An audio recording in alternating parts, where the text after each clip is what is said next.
வணக்கம், welcome to அமுதம் ஆகாரம். என்ன Aruna Vijay and again this Sunday இன்னொரு டிஷ்ஷோட வந்திருக்கேன். பட் பிஃபோர் தட், எனக்கு பர்சனலி ஸ்ட்ரீட் ஃபுட்னா ரொம்ப பிடிக்கும். இந்த ரோட் சைட் கடையில் போய் சாப்பிட்றது ரொம்ப ரொம்ப பிடிக்கும்.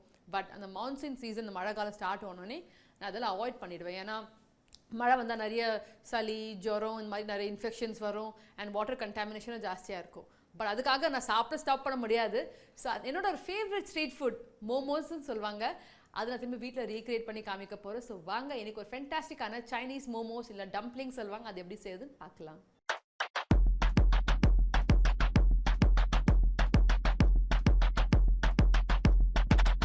ஸோ வாங்க இன்க்ரீடியன்ஸ் பார்க்கலாம்.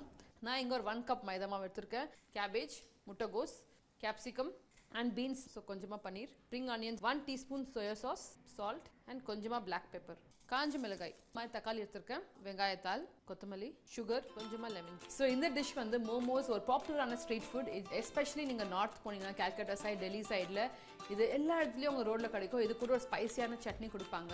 ஸோ இந்த என்டையர் டிஷ் கொஞ்சம் லாங் ப்ராசஸ், பட் டெஃபினெட்லி நீங்கள் வீட்டில் ட்ரை பண்ணி பாருங்கள். You will follow in love with it. So இந்த ஸ்டெப்புக்கு ஃபஸ்ட்டு ஸ்டெப் வந்து இதோட மாவு பேசுறது, மோமோஸோட மாவு பேசுறது தான் ஃபஸ்ட் ஸ்டெப்பு. அதுக்காக நான் இது மேதா மாவு எடுத்திருக்கேன். செகண்ட் ஸ்டெப் வந்து அதோட சட்னி, அதுக்காக ஒரு ஸ்பைசியான டொமேட்டோ சட்னி பண்ண போகிறோம். அண்ட் ஃபைனல் ஸ்டெப் இதுக்கு ஸ்டஃபிங் பண்ண போகிறோம். So let's start with the first step. நான் இங்கே ஒரு 1 கப் மைதா மாவு எடுத்திருக்கேன். இப்போ நிறைய பேர் கேட்பீங்க, மேம் நாங்கள் வீட் ஃப்ளார் யூஸ் பண்ணலாமா, கோதுமை மாவு யூஸ் பண்ணலாமா? பண்ணலாம், ஆனால் அந்த கலர் கண்டிப்பாக சேஞ்ச் ஆகும். உங்களுக்கு தெரியும், கோதுமை குக் ஆனதுக்கப்புறம் ஒரு லைட் ப்ரௌன் கலரில் மாறிடும். பட் டேஸ்ட் அவ்வளோ டிஃப்ரென்ஸ் இருக்காது. பட் கண்டிப்பாக நீங்கள் பண்ணலாம். கொஞ்சமாக உப்பு அண்ட் மைல்டு வார்ம் வாட்டர், கொஞ்சம் சுடு தண்ணி. It's not very hot. இதுக்கு மாவு பேசும் போது ஒரு திங் ரொம்ப இம்பார்ட்டண்ட், டோ நல்லா டைட்டாக இருக்கணும். ரொம்ப தண்ணி போட்டுடாதீங்க. இப்போ நான் திங்க் ஜாஸ்தியாக போட்டிருக்கேன், பட் நீங்கள் நிறைய போட்டுடாதீங்க. ஸோ நான் சொன்ன மாதிரி இந்த மாவு ரெடி ஆகிடுச்சு. ஒரு 5 மினிட்ஸ் நல்லா நீட் பண்ணணும். இது நீட் பண்ணுறது ரொம்ப ரொம்ப இம்பார்ட்டண்ட். அப்போ தான் டோ நல்லா ஒரு சாஃப்ட் கன்சிஸ்டன்சிக்கு வரும். இது மாதிரி ஹீல் ஆஃப் யோர் பாம்னு சொல்லுவாங்க. இந்த போர்ஷனில் கொஞ்சமாக அப்படி ஆயில் அப்ளை பண்ணிக்கோங்க அண்ட் இப்படி நீட் பண்ணுங்கள்.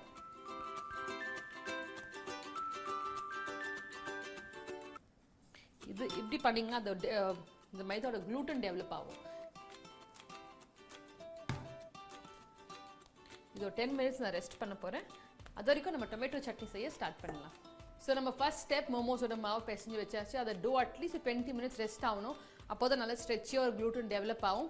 Second step momos chutney. இது இல்லாமல் மோமோஸ் சாப்பிடவே முடியாதுங்க. ஒரு நல்லா ஸ்பைசியான டொமேட்டோ சட்னி, அதை எப்படி செய்யுதுன்னு காமிக்கிறேன். இந்த சட்னி நீங்கள் ஃப்ரிட்ஜில் அட்லீஸ்ட் 1 வீக் 10 டேஸ் வரைக்கும் ப்ரிசர்வ் பண்ணிக்கலாம். ஒரு தொக்கு மாதிரின்னு சொல்லலாம். இது நீங்கள் மோமோஸ் கூட இல்லைன்னா நூடுல்ஸ் கூட இது கூட ட்ரை பண்ணலாம். ஃபஸ்ட்டு வந்து இந்த மாதிரி தக்காளி எடுத்துருக்கேன். ஒரு மெஷ்ஷில் போட்டு நல்லா பர்ன் பண்ணணும். ஸோ இது விட்டுடலாம். இது பர்ன் ஆகிற வரைக்கும் ஒரு பேனில் சுடுதண்ணி வச்சுருக்கேன். காஞ்ச மிளகாய் ஒரு 15 எடுத்துருக்கேன். இந்த சுடுதண்ணியில் போட்டு நல்லா பாயில் பண்ண போகிறேன். ஸோ இந்த சட்னிக்கு வந்து அந்த ரெட் கலர் கொடுக்கறதுக்காக we are using dry red chilies. இது காரமும் கொடுக்கும், அந்த கலர் நமக்கு என்ன வேணுமோ அந்த ரெட் சட்னி அந்த கலரும் வரும். ஸோ பேசிக்கலி நான் சொன்ன போனால் இது ஒரு சைனீஸ் தக்காளி சட்னி கூட சொல்லலாம். ஏன்னா இன்க்ரீடியன்ஸ் நம்ம மாதிரி எல்லாம் சிமிலர் இன்க்ரீடியன்ஸ் தான். ஆனால் அவங்க பண்ணுற டெக்னிக் தான் கொஞ்சம் வித்தியாசம். டேஸ்ட் ரொம்ப வித்தியாசமாக இருக்கும். ஒரு பார்பிக்யூ டேஸ்ட் வரும். கொஞ்சம் போக்கில் ப்ரிக் பண்ணிக்கலாம்.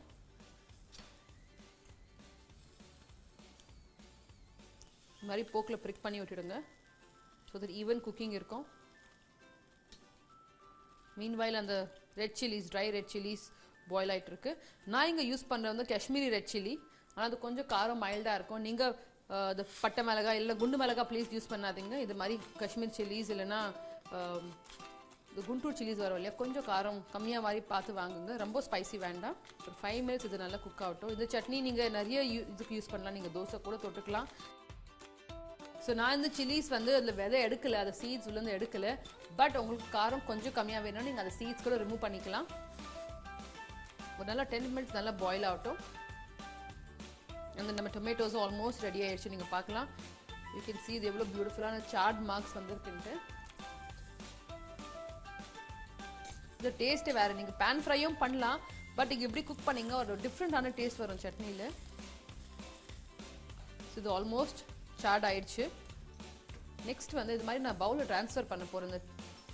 நம்ம குக் பண்ணி வச்சு டொமேட்டோஸை ஒரு 5 மினிட்ஸ் கவர் பண்ணி வைங்க. என்ன ஆகும்னா தக்காளி உள்ள நல்லா சாஃப்ட் ஆகிடும். நம்ம அப்படியே அந்த அவுட்டர் கவர் ஈஸியாக பிரிச்சிடலாம். ஸோ மீன்வைல் நம்ம சில்லிஸும் நல்லா குக் ஆகிட்டு இருக்கு. ஸோ இதெல்லாம் குக் ஆகிற வரைக்கும் நீங்கள் போய் ஒரு ஜெயின் டெம்பிள் பற்றி பார்த்துட்டு வாங்க.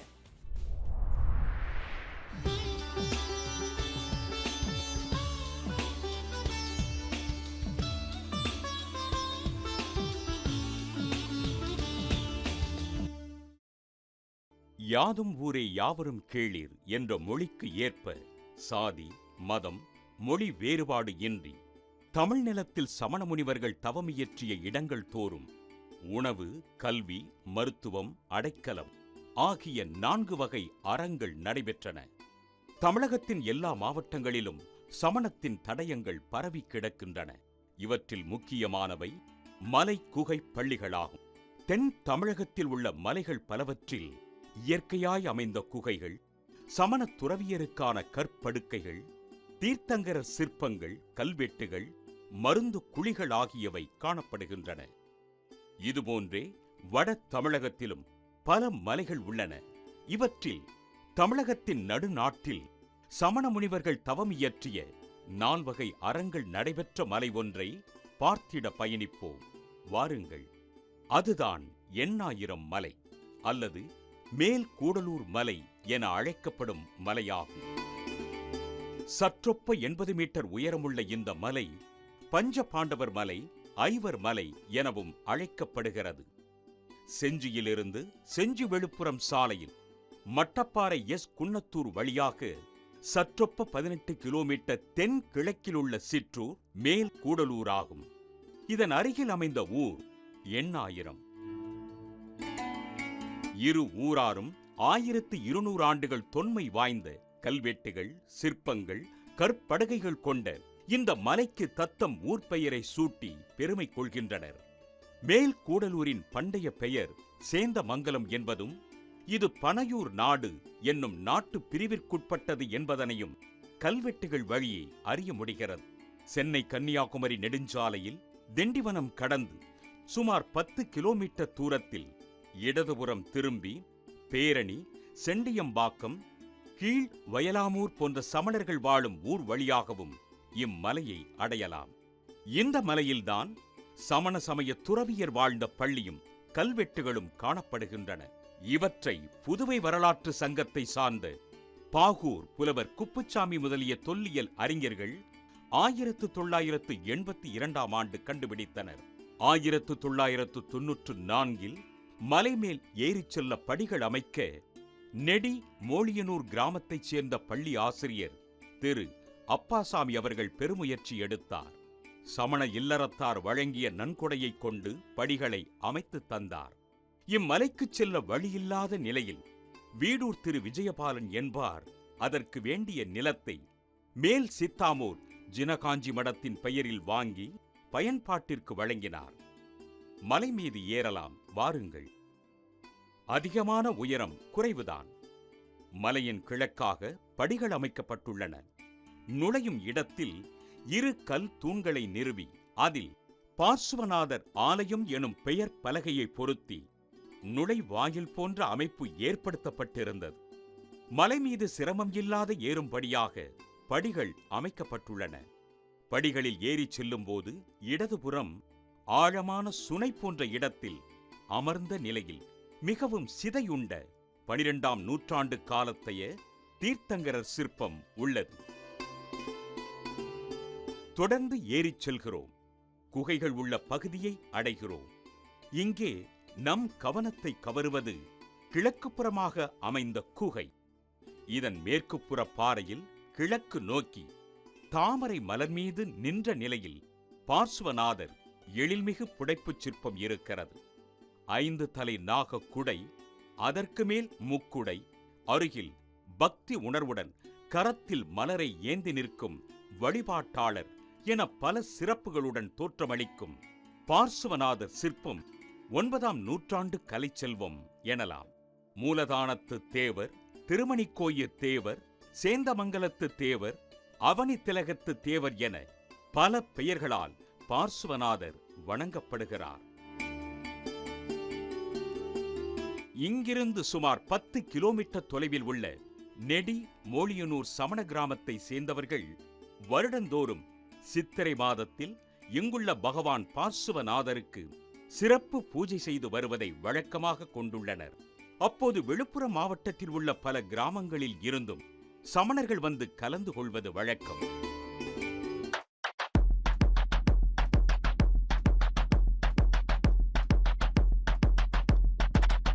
ஸோ நம்ம ரெட் சில்லிஸும் இப்போ பாயில் ஆயிடுச்சு.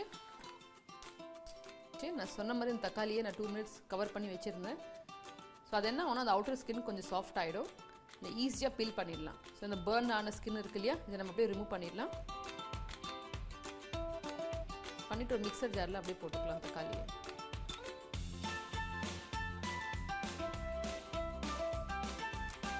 நீங்கள் நார்த் சைட் போனீங்கன்னா எஸ்பெஷலி டெல்லி, கல்கட்டா, மோமோஸ் வந்து ரொம்ப ரொம்ப பாப்புலரான ஒரு ஸ்ட்ரீட் ஃபுட். ஏன்னா அங்கே நிறைய சைனீஸ் செட்டில்மெண்ட் இருக்குது. நிறைய சைனீஸ் பேர் அங்கே வந்து பிரிட்டிஷ் டைமில் நிறைய செட்டில் ஆகிருக்காங்க. ஸோ சைனீஸ் செட்டில்மெண்ட்னால இது கல்கட்டாவில் எஸ்பெஷலி ஒரு ஃபுல் கம்யூனிட்டியே அங்கே இருக்குது. It's a very very popular street food. அது நிறைய வேரியேஷன்ஸ் கொடுப்பாங்க. வெஜிடபிள் இருக்கும், நான்வெஜ் மோமோஸும் இருக்கும். அதில் நிறைய டிஃப்ரெண்ட் ஸ்டஃபிங்ஸ் கொடுப்பாங்க. ஸோ நம்ம அந்த டொமேட்டோ சட்னிக்காக மிக்சரில் அந்த டொமேட்டோஸ் அந்த பர்ன்ட் ஸ்கின் எல்லாம் வெளியே எடுத்து போட்டுருக்கேன். அண்ட் இந்த ரெட் சில்லிஸ் நம்ம பாயில் பண்ணோம் இல்லையா, அது இதில் ஆட் பண்ணுறேன்.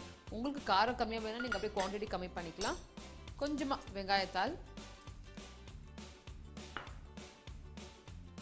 கொத்தமல்லி, சுகர், இந்த டொமேட்டோட ஸ்வீட்னு அதை சார்னஸ் பேலன்ஸ் பண்ணுறதுக்காக, சால்ட் டு டேஸ்ட், கொஞ்சமாக லெமன் ஜூஸ். ஸோ நான் அதை போய் கிரைண்ட் பண்ணி எடுத்துகிட்டு வரேன். ஸோ நம்ம டொமேட்டோ சட்னி நான் சொன்ன மாதிரி ரெடி ஆகிடுச்சு. நீங்கள் பார்க்கலாம் இந்த கன்சிஸ்டன்சி எப்படி இருக்குன்ட்டு. நல்ல ஒரு ஃபைன் பேஸ்ட் கிரவுண்ட் பண்ணியிருக்கேன். நான் சொன்ன மாதிரி இது காரம் கொஞ்சம் ஜாஸ்தியாக இருக்கும். உங்களுக்கு வேண்டாம்னா நீங்கள் அந்த சீட்ஸ் இருக்கு இல்லையா, விதை உள்ள அதை ரிமூவ் பண்ணிடலாம். இதோட ஷெல்ஃப் லைஃப் இமீடியட்டாக அப்படி வச்சுருந்தீங்கன்னா சீக்கிரம் கெட்டு போயிடும். ஸோ கொஞ்சம் ஷெல்ஃப் லைஃப் இன்க்ரீஸ் பண்ணுறதுக்காக நான் ஒரு பேனில் எண்ணெய் போட்டு ஒரு 5 minutes இது குக் பண்ண போகிறேன். எப்படி பண்ணிங்கன்னா நீங்கள் ஃப்ரிட்ஜில் ஸ்டோர் பண்ணியிருக்கலாம். ஒரு 10 days கூட நல்லா இருக்கும் அப்படியே ஃப்ரிட்ஜில். ஸோ கொஞ்சம் ஆயில் ஹீட் பண்ணிவிட்டு, ஐ நோ இந்த ஸ்டெப்ஸ் கொஞ்சம் லென்த்தி ப்ராசஸ் இந்த டிஷ்ஷு செய்கிறதுக்கு. பட் நீங்கள் கண்டிப்பாக இது ஒன்ஸ் நீங்கள் வீட்டில் ட்ரை பண்ணிங்கன்னா அடிக்கடி செஞ்சு சாப்பிடுவீங்க. அவ்வளோ சூப்பராக இருக்கும். ஸோ நீங்கள் பார்க்க நல்லா பாயில் ஆகிட்டு இருக்குது. இது ஒரு 5 minutes குக் பண்ணுங்கள். குக் பண்ணி இது கம்ப்ளீட்டாக கூல் டவுன் பண்ணி ஒரு பாட்டிலில் ஸ்டோர் பண்ணி you can keep it in the fridge 10 days வரைக்கும் நல்லா அப்படியே இருக்கும் அந்த சட்னி. ஸோ இந்த சட்னி இப்போ ரெடி ஆகிடுச்சு. நான் கேஸ் ஆஃப் பண்ணிடுறேன். இது கம்ப்ளீட்டாக கூல் டவுன் ஆகட்டும். ஸோ மீன் வைல் இந்த ஸ்டஃபிங் பண்ணுறதுக்காக நான் நிறைய வெஜிடபிள்ஸ் யூஸ் பண்ண போகிறேன். And one of them is cabbage, முட்டைகோஸ், கேப்சிகம் அண்ட் பீன்ஸ். நான் ஜெயின் வெர்ஷன் பண்ணுறதுனால ஆனியன், கார்லிக், ஜிஞ்சர்லாம் ஸ்கிப் பண்ணிட்டுருக்கேன். பட் நீங்கள் ரெகுலர் வெர்ஷன் பண்ணிட்டு இருந்தீங்கன்னா நீங்கள் ginger, onion and garlic 3 add பண்ணிக்கலாம். நல்லா ஃப்ளேவர் என்ஹான்ஸ் ஆகும். ஸோ வாங்க அந்த வெஜிடபிள்ஸ் கட் பண்ண ஸ்டார்ட் பண்ணலாம். ஸோ நான் சொன்ன மாதிரி நீங்கள் என்ன வெஜிடபிள்ஸ்லாம் யூஸ் பண்ணிக்கலாம். கேரட் கூட ரொம்ப நல்லாயிருக்கும். என்கிட்ட இப்போ வீட்டில் என்ன இருக்கோ அதெல்லாம் நான் யூஸ் பண்ணிகிட்ருக்கேன்.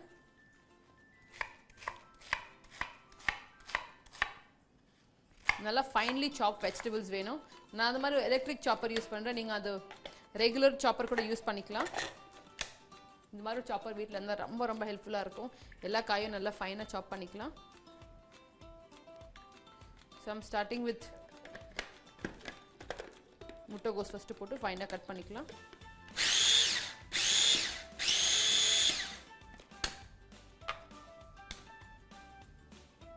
ஒரு பவுலில் ட்ரான்ஸ்ஃபர் பண்ணிக்கிறேன். எல்லா வெஜிடபிள்ஸும் சாப் பண்ணிவிட்டு, ஸோ நீங்கள் பார்க்க நல்ல ஒரு சூப்பராக ஃபைனாக சாப் ஆகிருக்கு. இதே மாதிரி நான் ரிமைனிங் வெஜிடபிள்ஸும் சாப் பண்ணிக்க போகிறேன்.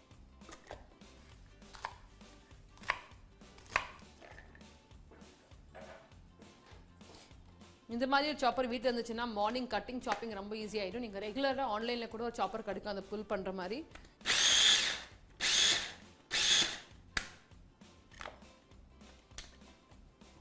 பசங்களுக்கு அங்கே எவ்வளோ வெஜிடபிள் சாப்பிட்றாங்க கூட தெரியாது. அவ்வளோ நீங்கள் நல்லா ஃபைனாக சாப் பண்ணி போட்டிங்கன்னா. மஞ்சூரியன் எல்லாம் பண்ணும்போது இந்த மாதிரி சாப்பிங் ரொம்ப ஈஸியாக இருக்கும். ஸோ நெக்ஸ்ட் வந்து நான் இதில் பன்னீர் ஆட் பண்ண போகிறேன்.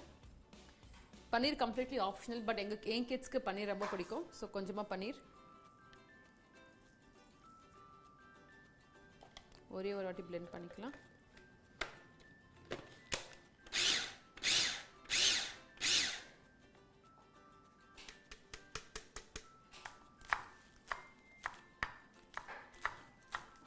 சைனீஸ் குக்கிங்கில் அந்த ஸ்ப்ரிங் ஆனியன்ஸ் ரொம்ப இம்பார்ட்டன்டான இன்க்ரீடியன்ட். நல்லா ஃப்ளேவர் ஆட் பண்ணும். பிகாஸ் நம்ம இதில் வெங்காயம் யூஸ் பண்ணலாம். அந்த வெங்காயத்தாள் போட்டிங்கன்னா அந்த வெங்காயம் ஃப்ளேவர் தானாக வந்துடும். ஸோ நம்ம மோமோஸோட ஸ்டஃபிங் ரெடி ஆகிடுச்சு. அதில் லாஸ்ட் சீசனிங்காக 1 teaspoon சோயா சாஸ், டேஸ்ட்டுக்காக சால்ட் அண்ட் கொஞ்சமாக பிளாக் பெப்பர். ப்ராசஸ் லென்த்தியாக இருக்கும், ஆனால் சாப்பிட்றதுக்கு அவ்வளோ டேஸ்டியாக இருக்கும். ஸோ நம்ம மோமோ ஸ்டஃபிங் இப்போ ரெடி ஆயிடுச்சு.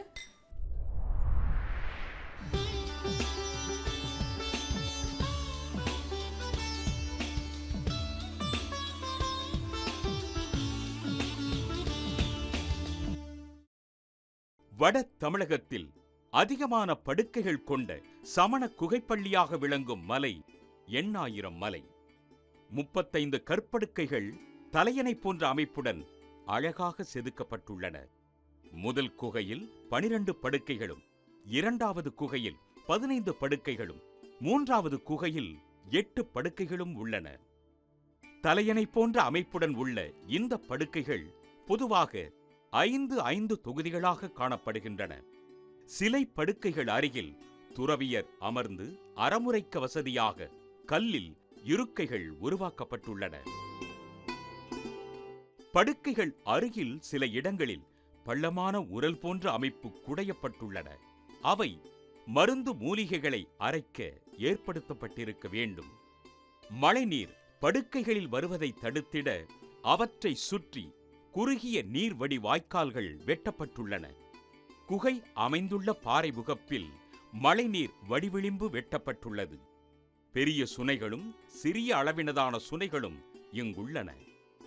கற்படுக்கைகள் அருகே உள்ள பாறையில் பல்லவ மன்னன் நிருபதுங்கவர்மன் 2வது ஆட்சியாண்டு பொதுவூழி 867 ஒரு கல்வெட்டும், கோப்பர கேசரிவர்மன் என்று அழைக்கப்பட்ட சோழ மன்னர் 1ஆம் பராந்தகர் பொதுவூழி 911, 940 4 கல்வெட்டுகளும் காணப்படுகின்றன. நிருபதுங்கவர்மன் கல்வெட்டின் தொடர்ச்சியாக அதனோடு இணைந்தவாறு 5வது வரியிலிருந்து 1ஆம் பராந்தகனின் 4வது ஆட்சியாண்டில் அவனி திலகத்து தேவர் என அழைக்கப்பட்ட பார்சுவநாதர் திருமேனியிடம் விளக்கரிக்க கொடுக்கப்பட்ட கொடையை கல்வெட்டு குறிப்பிடுகிறது. இதில் வியப்புக்குரிய செய்தி, இதை செதுக்கியவர் முன்பிருந்த கல்வெட்டை மறைக்கவோ சிதைக்கவோ இல்லை. வேறு மன்னர் காலத்தையும் தொடர்ந்து வெட்டி வைத்துள்ளது வியப்பில் ஆழ்த்துகிறது. ஒரு கல்வெட்டில் மதிரை கொண்ட கோப்பர கேசரி என்றும், அடுத்த கல்வெட்டில் மதிரையும் ஈழமும் கொண்ட கோப்பர கேசரி என்று 1ஆம் பராந்தகர் வெற்றியின் பெருமையை கல்வெட்டுகள் பறைசாற்றுகின்றன. பார்சுவநாதர் திருமுன் விளக்கேற்றுவதற்காக பல்வேறு ஊர்களை சார்ந்த வீர நாராயண பல்லவராயன், சுவதேவன், பூசலன் பகையடக்கி, ஒனங்காரி குடையார் முதலியோர் கொடைகளை வழங்கியுள்ளனர். பொதுவாகவே வரலாற்று புராதான சின்னங்களை அடையாளம் கண்டு அவை பாதுகாக்கப்பட்ட நடவடிக்கைகள் மேற்கொள்ளப்பட வேண்டியது மிக அவசியம். எனவே இந்த எண்ணாயிரம் மேல் கூடலூர் மலை தமிழக தொல்லியல் துறையின் கட்டுப்பாட்டின் கீழ் கொண்டுவரப்பட்டு பாதுகாக்கப்பட்ட சின்னமாக அறிவித்து பாதுகாக்கப்பட வேண்டும் என்பது மிக அவசியம். இதனை வலியுறுத்தும் வகையில் அகிம்சை நடையமைப்பு ஏற்பாடு செய்த விழிப்புணர்வு பிரச்சார கூட்டம் கடந்த 17/3/24 அன்று நடைபெற்றது. அதில் மதிப்பிற்குரிய விழுப்புரம் பாராளுமன்ற உறுப்பினர் திரு ரவிக்குமார் தலைமையில் வணக்கத்துக்குரிய மேல் சித்தாமூர் மற்றும் திருமலை மடாதிபதிகள் முன்னிலையில் தொல்லியல் அறிஞர்கள் மற்றும் ஆர்வலர்கள் கலந்து கொண்டனர். பல மாவட்டங்களிலிருந்து சுமார் 1000 சமண பெருமக்கள் கலந்து கொண்டனர். தமிழ்நாடு அரசின் தொல்லியல் துறை இயக்குனருக்கு கூட்டத்தின் தீர்மானமான எண்ணாயிரம் மலையை பாதுகாக்கப்பட்ட சின்னமாக அறிவிக்க வேண்டும் என கோரிக்கை மனு அளிக்கப்பட்டது. அவர்களும் ஆவண செய்வதாக உறுதியளித்துள்ளனர். அவர்களுக்கு நன்றி கூறிவிட்டு அடுத்த பயணத்தை தொடங்குவோம். வாருங்கள். சென்னை திருச்சி நெடுஞ்சாலையில் சுமார் 135 கிலோமீட்டர் பயணித்து பேரணி எனும் பெயர் பலகை சுட்டும் இடத்தில் வலதுபுறம் திரும்ப வேண்டும். அங்கிருந்து சுமார் 2 கிலோமீட்டர் தொலைவில் பேரணி ரயில் நிலையம் உள்ளது. அதனை ஒட்டியுள்ள ரயில்வே கேட்டை கடந்து வலதுபுறம் செல்லும் பாதையில் 1 கிலோமீட்டர் தொலைவில் பேரணி கிராமம் அமைந்துள்ளது. சமணர்கள் வசிக்கும் இந்த கிராமத்தில் பகவான் பார்சுவநாதரை மூலவராக கொண்ட ஜினாலயம் உள்ளது. இந்த ஆலயம் கருவறை, மகாமண்டபம், முகமண்டபம், விமானம், பலிபீடம் மற்றும் சுற்று மதில்கள் ஆகியவற்றை கொண்டுள்ளது. முகமண்டபத்தில் தர்மதேவி சன்னதி உள்ளது. பத்மாவதி அம்மன், க்ஷேத்திர பாலகர் மற்றும் நவ கிரகங்களுக்கு என தனியாக சமீப காலத்தில் கட்டப்பட்ட சன்னதிகள் உள்ளன. நாம் அங்கிருந்து வடக்காக 2 கிலோமீட்டர் பயணித்து செண்டியம்பாக்கம் எனும் சமண கிராமத்தை அடைந்தோம். அங்கும் பகவான் பார்சுவநாதரை மூலவராக கொண்ட ஜினாலயம் வடக்கு நோக்கி அமைந்துள்ளது. இந்த ஆலயம் கருவறை, மகாமண்டபம், முகமண்டபம், விமானம், பத்மாவதி அம்மன் சன்னதி, பலிபீடம் மற்றும் சுற்று மதில்கள் ஆகியவற்றை கொண்டுள்ளது. இந்த ஆலயம் 1910ஆம் ஆண்டு கட்டப்பட்டதாக அங்குள்ள கல்வெட்டு தெரிவிக்கிறது. நாம் அங்கிருந்து 2 கிலோமீட்டர் தொலைவில் ஆற்றை கடந்தவுடன் அமைந்துள்ளது மோழியனூர் சமணர்கள் வசிக்கும் கிராமம். இங்கும் பார்சுவநாதரை மூலவராக கொண்ட ஜினாலயம், கருவறை, மண்டபம், பத்மாவதி அம்மன் சன்னதி, பலிபீடம், விமானம் மற்றும் சுற்று மதில்கள் ஆகியவற்றை கொண்டுள்ளது. இந்த ஆலயம் ஏறத்தாழ 180 ஆண்டுகளுக்கு முன்பு கட்டப்பட்டுள்ளது. இந்த 3 ஆலயங்களும் சக்கராபரணி ஆற்றின் கரையோரம் அமைந்துள்ள கிராமங்களில் உள்ளது சிறப்பு. அங்கிருந்து சுமார் 6 கிலோமீட்டர் தொலைவில் அமைந்துள்ளது கீழ் வயலாமூர் எனும் சமணர்கள் வசிக்கும் கிராமம். இந்த கிராமத்தில் பகவான் ஆதிநாதரை மூலவராக கொண்ட தொன்மையான பெரிய ஜினாலயம் உள்ளது. இந்த ஆலயம் கருவறை, மகாமண்டபம், முகமண்டபம், மானஸ்தம்பம், பலிபீடம், விமானம் மற்றும் சுற்று மதில்கள், அதனை ஒட்டி தென்மேற்கு மற்றும் வடமேற்கு மூலையில் மண்டபங்கள் ஆகியவற்றை கொண்டுள்ளது. மகாமண்டபத்தில் உள்ள மேடையில் பஞ்சமேரு, 24 தீர்த்தங்கரர், நவ தேவதா, பிரம்மதேவர், தர்மதேவியின் கல்லினால் செய்யப்பட்ட சிற்பங்கள் வழிபாட்டில் உள்ளது. இங்கிருந்து சுமார் 4 கிலோமீட்டர் தொலைவில் அமைந்துள்ளதுதான் நாம் இந்த வாரம் கண்ட மேல் கூடலூர் எண்ணாயிரம் மலை எனும் தொன்மையான சமணமலையாகும்.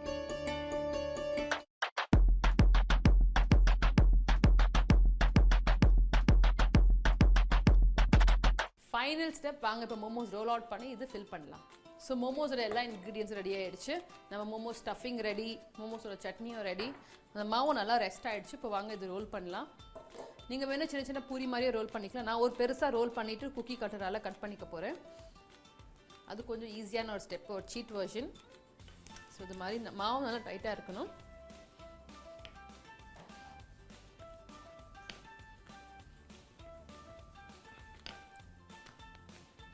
பிகாஸ் இந்த மான்சூன் சீசனில் மழை நாளில் வெளி சாப்பாடு சாப்பிடக்கூடாது. நிறைய வாட்டர் கண்டாமினேஷன் இருக்கும், இந்த டயரியா, இந்த மாதிரி நிறைய டிசீஸ், நிறைய இது மாதிரி இன்ஃபெக்ஷன்ஸ் எல்லாம் ஸ்ப்ரெட் ஆகும். ஸோ முடிஞ்ச அளவுக்கு இந்த வெயில் மழை ஸ்டார்ட் ஆனதுக்குன்னு please stop eating outside food. கம்ப்ளீட்டாக நீங்கள் அட்லீஸ்ட் 2-3 months இதை அவாய்ட் பண்ணிக்கலாம். இந்த வெளியில் சாட் சாப்பிட்றது, இந்த தோசை இட்லி சாப்பிட்றது ரோடு கடையில். So you have to avoid all these things.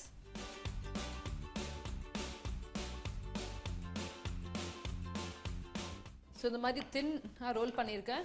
ஒரு குக்கி கட்டரில் என்ன கிண்ணம் இல்லை டபராவோட சைஸ் எடுத்துகிட்டு இது மாதிரி நாங்கள் கட் பண்ணிக்கலாம். இது ஒரு ஈஸி மெத்தட். இன்னும் ஒன்றுனா நீங்கள் ரோல் கூட பண்ணிக்கலாம், ஒரு பூரி ரோல் பண்ணுற மாதிரி. மெயின் வந்து இது ரொம்ப திக்காக ரோல் பண்ணக்கூடாது. அதுதான் சாப்பிடும் போதெல்லாம் மாவாக வரும். ஸ்டஃபிங் கம்மியாக இருக்கும், மாவு மாதிரி ஒரு டேஸ்ட் வரும். ஸோ மேக் ஷுர் நீங்கள் நல்லா தின்னாக ரோல் பண்ணுறீங்க.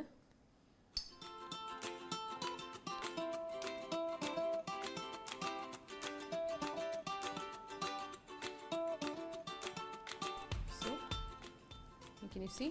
நல்லா தின்னா ஒரு மெலிசாக ஒரு பூரி மாதிரி ரோல் பண்ணியிருக்கேன். ஸோ நான் இது மாதிரி மெலிசாக ரோல் பண்ணி ரெடியாக வச்சுருக்கேன். 1 spoon stuffing. Don't over stuff it. நீங்கள் ஃபஸ்ட் டைம் பண்ணுறீங்கன்னா ரொம்ப ஸ்டஃபிங் ஜாஸ்தி ஆட் பண்ணாதீங்க. ஏன்னா அது ஃபோல்ட் பண்ணுறதோ நல்ல பெரிய டெக்னிக்கு. ஃபஸ்ட்டு சென்டரில் இப்படி அட்டாச் பண்ணிக்கோங்க. Can you see that? சென்டரில் அட்டாச் பண்ணிக்கோங்க. அண்ட் தென் மாதிரி ப்ளீட்ஸ் எடுக்கணும். சாரிக்கு ப்ளீட்ஸ் எடுக்கிற மாதிரி ஒன்றுனா ப்ளீட்ஸ் எடுத்துகிட்டு இது ஸ்டிக் பண்ணிகிட்டே இருக்கணும். கீப்ஸ் இந்த மாதிரி புஷ் பண்ணிகிட்டே இருங்க. ஒன்றுனா ப்ளீட்ஸ் எடுங்க. இப்படி ப்ளீட்ஸ் எடுத்து புஷ் பண்ணுங்கள், ப்ளீட்ஸ் எடுத்து புஷ் பண்ணுங்கள். கம்ப்ளீட்டாக சீல் ஆகணும், கேப்ஸ் இருக்கக்கூடாது.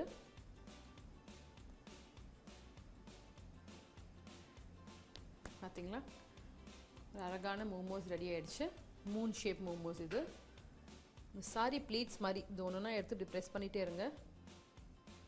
see that மோமோ ஷேப் பண்ணுறதுக்கு நிறைய டெக்னிக்ஸ் இருக்குது. இது என்னோடய ஃபேவரட் டெக்னிக். ஆனால் இது ரொம்ப ஈஸி கூட. you can see that push பண்ணுங்கள், பிளேட் எடுங்க, புஷ் பண்ணுங்கள், பிளேட் எடுங்க. அண்ட் திரும்பி எட்ஜஸ் எப்படி சீல் பண்ணி விட்டுடுங்க. And you can see the perfect momos ready ஆயிடுச்சு. உங்களுக்கு பிடிச்ச ஷேப் நீங்கள் பண்ணிக்கலாம். இது ரொம்ப ஈஸி. அண்ட் நீங்கள் பண்ணும்போது பசங்களையும் கூட வச்சுக்கலாம். அவங்க நல்லா ஸ்டஃபிங் பண்ணி ஷேப் இல்லைனா கூட டேஸ்ட் எதுவும் சேஞ்ச் ஆகாது. ஸோ இது மாதிரி எல்லாம் ஃபினிஷ் பண்ணிவிட்டு ஸோ வாங்க ஸ்டீம் பண்ணலாம்.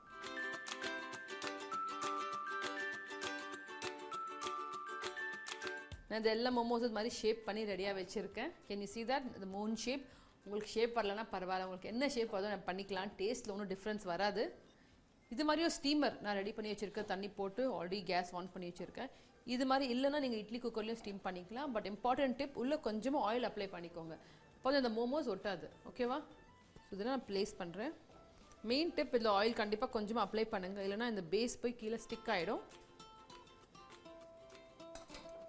ஒரு 5 to 7 minutes இது ஸ்டீம் ஆகட்டும். 10 minutes ஆயிடுச்சு. வாங்க செக் பண்ணலாம் இந்த மோமோஸ் ரெடி ஆயிடுச்சான்ட்டு. கேன் யூ see நல்ல ஒரு புசு புசுன்னு ஆயிடுச்சு, டிரான்ஸ்பரண்ட் ஆயிடுச்சு. விச் மீன்ஸ் அது ரெடி ஆயிடுச்சு. இப்போ இது பிளேட்டிங் பண்ணிக்கலாம். கேன் யூ see that ஒரு டிரான்ஸ்பரண்ட் ஆயிடுச்சு இந்த கவரு. அண்ட் கலரும் சேஞ்ச் ஆயிடுச்சு. திஸ் மீன்ஸ் இது கம்ப்ளீட்டாக இப்போ குக் ஆகிருக்குன்ட்டு. ஸோ நம்மளோட street style momos and chutney ready. கண்டிப்பாக அதை ட்ரை பண்ணி பாருங்கள். ஐ நோ கொஞ்சம் லென்த்தி ப்ராசஸ், பட் ரொம்ப ஃப்ரூட்ஃபுல்லாக இருக்கும். You will love it. So see you again next week with another fantastic recipe.